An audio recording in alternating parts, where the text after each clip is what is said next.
लब्बैक ला शरीक लक लब्बैक इन्नल हम्द वन्निअमत लक वल मुल्क ला शरीक लक। अस्सलाम वालेकुम नाज़रीन, नांदेड़ उर्दू न्यूज़ में आपका इस्तकबाल है। चले जानते हैं आज की खबर। नांदेड़ शहर के अनवर गार्डन में आज हज एंड उम्रा ऑपरेटर्स एसोसिएशन नांदेड़ की जानिब से तमाम ही आदमीन उम्रे के लिए एक तरबियती नशिस्त का एहतमाम किया गया। इस नशिस्त की इब्तिदा दारुल करबला के एक तालिब इल्म ने तिलावत कलाम पाक और नाज से की। हज एंड उम्रा ऑपरेटर्स एसोसिएशन नांदेड़ के पहले उम्रा तरबियती नशिस्त में निजामत के फराइद मोहम्मद अवैस ने अदा किए। आखिर में मौलाना आसिफ नदवी ने दुआ की और शहर के अनवर गार्डन में मुनक्किदा हज एंड उम्रा ऑपरेटर्स एसोसिएशन की पहली उम्रा तरबियती नशिस्त में कसीर तादाद में मर्द व खवातीन ने शिरकत दर्ज की और खवातीन के लिए अलहदा पर्दे का नज़्म किया गया था।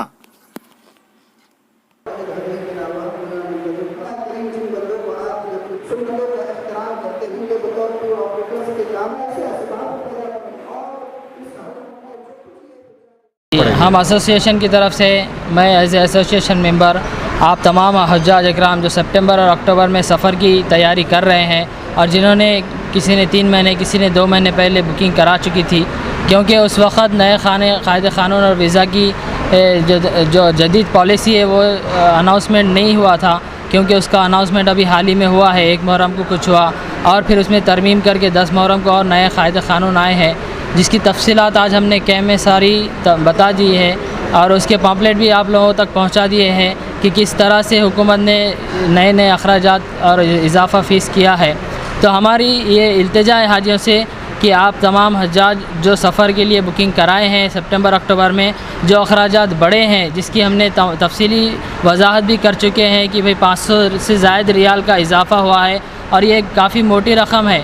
क्योंकि अगर 1000 या 500 इंडियन रुपीस का मामला होता तो हम टूर वाले आपसे मुतालबा भी नहीं करते थे, लेकिन ये काफ़ी ज़्यादा रकम है और बेहतर और इसकी उम्दा शक्ल ये है कि आप हमसे पूरा भरपूर ताउन करें इस मामले में और जितना इजाफी रकम हुई है पूरी की पूरी हम तक पहुंचाने की कोशिश करें और ये अज़म रखें कि अल्लाह ताला इससे बेहतर आपको अता फरमाएगा। जज़ाकल्लाह। नांदेड़ एसोसिएशन की तरफ से एक प्रोग्राम रखा गया था तरबियती कैंप, जिसके अंदर अल्हम्दुलिल्लाह शहर के तमाम उम्मत को बुलाया गया था और अल्हम्दुलिल्लाह सभी अच्छे से अटेंड किए, जिसके अंदर उम्रे के अरकान मुकम्मल बताए गए। उम्रा कैसे करना, उम्रे का तरीक़ा, प्रैक्टिकली उम्रे का तरीक़ा बताया गया है। मक्कतुल मुकर्रमा में कैसे रहना है, मदीना मुनव्वरा में कैसे रहना है, अपने आप की सिक्योरिटी कैसी करना है, तो एयरपोर्ट पे क्या करना है, उम्रे के अरकान पूरे मुकम्मल कैसे करना है, मस्जिद नबवी पे जाकर रोज़े मुबारक पर किस तरीके से सलात व सलाम अर्ज़ करना है, ये सभी चीज़ों की अल्हम्दुलिल्लाह हाजियों को गाइड किया गया अल्लाह करम से। हमारे साथ 2 उलमा इकराम भी है और नांदेड़ एसोसिएशन की हज उम्रा जो एसोसिएशन है उनके तमाम हमारे पूरे साथी हमारे साथ थे। सभी ने अल्हम्दुलिल्लाह कोऑपरेट किया और उम्मत ने भी हमारा अच्छा सा कोऑपरेट किया अल्हम्दुलिल्लाह।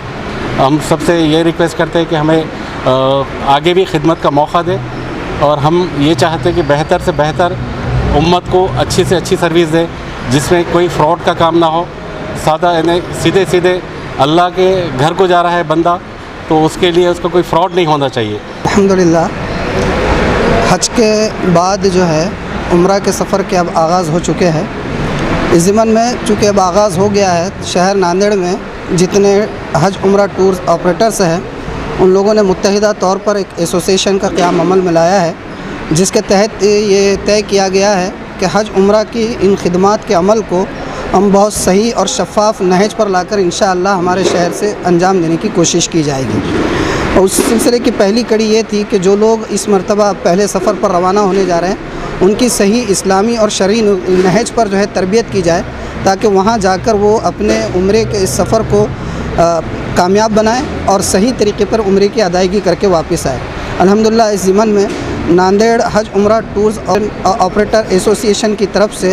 एक तरबियती कैंप का आज यहाँ अनवर गार्डन में इनकाद अमल में आया, जिसमें आज़मीन के सामने जो लोग जाने वाले हैं या जाने के अज़ाइम रखते हैं उनके सामने बहुत तफसील के सामने के तरीक़े, आदाब, सुनन और सारी तफसीलात भी बताई गई। नीज़ उसके साथ साथ आज की इस नशिस्त की सबसे अहम कड़ी ये थी कि इस वक्त इस साल से, बल्कि हज के बाद जो पहला ग्रुप जाने वाला है उससे सऊदी गवर्नमेंट ने वीज़ा की एक जदीद पॉलिसी नाफिज की है, जिस पॉलिसी के तहत जो है बहुत सारी उथल पुथल मार्केट में हो गई है, रेट के एतबार से भी और होटल्स के एतबार से भी और दूसरी बहुत सारी एतबार से। तो ये सारी चीज़ों को लेकर आवाम बेचैन थी कि क्या होगा, कैसे होगा, कि हम लोगों ने जो बुक कराया हुआ है हम लोग उम्रे पर जा सकेंगे या नहीं जा सकेंगे। आवाम के इस हैजान को ख़त्म करने के लिए अल्हम्दुलिल्लाह नांदेड़ हज उम्रा टूर ऑपरेटर्स एसोसिएशन ने उनको इत्मीनान दिलाने के लिए इस प्रोग्राम में बहुत अच्छी से यानी कि उनकी जहनसाजी की कि आप में से कोई रुकेगा नहीं, इंशाअल्लाह सब उम्रे पर जाएंगे। जो एक्स्ट्रा चार्जेस लग रहे हैं उसको जो है जाने वाले आज़मीन अपने अपने टूर ऑपरेटर से रुजू होकर उस सिलसिले में बात कर लें और उसकी मुफाहमत कर लें, उनका सफ़र रुकेगा नहीं इंशाअल्लाह। और नई पॉलिसी के मुतालिक भी सारी तफसीलात दे दी। कुछ टूर ऑपरेटर के धोखे देने के मामले जो सामने आ रहे हैं, इस पर आप क्या बोलना चाहेंगे? नहीं, इसके ऊपर हम कुछ नहीं कह सकते, वो उनका अपना इनफरादी मामला है। हम इस बारे में आवाम से ये दरख्वास्त करेंगे कि आप जो है इतने मुबारक सफ़र पर जा रहे हैं तो आपको ख़ुद भी अपना जहन इस्तेमाल करना चाहिए और ये लॉजिक इस्तेमाल करनी चाहिए कि मेरा टिकट का फ़ेयर कितना हो रहा है, मेरा वहाँ का अकोमोडेशन का फ़ेयर कितना हो रहा है, इसी तरह वहाँ के फ़ूड का जो है फ़ेयर कितना हो रहा है। और उसको कैलकुलेट करके आप अगर ये कैलकुलेट कर ले और आपको अंदाज़ा हो रहा है कि मान लीजिए कि मिनिमम 55,000 या 50,000 हो रहा है, तो आपको खुद ही समझना चाहिए कि मैं 25 में और 30 में और 35 में कैसे जाऊँ। तो ये ज़िम्मेदारी मैं ये कहूँगा कि टूर ऑपरेटर से ज़्यादा खुद जो है जाने वाले आज़मीन की अपनी जहन और उसके दिमाग के ऊपर होनी चाहिए। Nanded Urdu news YouTube channel को सब्सक्राइब जरूर करें और बेल आइकन को क्लिक करें। बेल आइकन को क्लिक करने से होगा ये कि आपको लेटेस्ट न्यूज़ अपडेट की नोटिफिकेशन मिलती रहती है।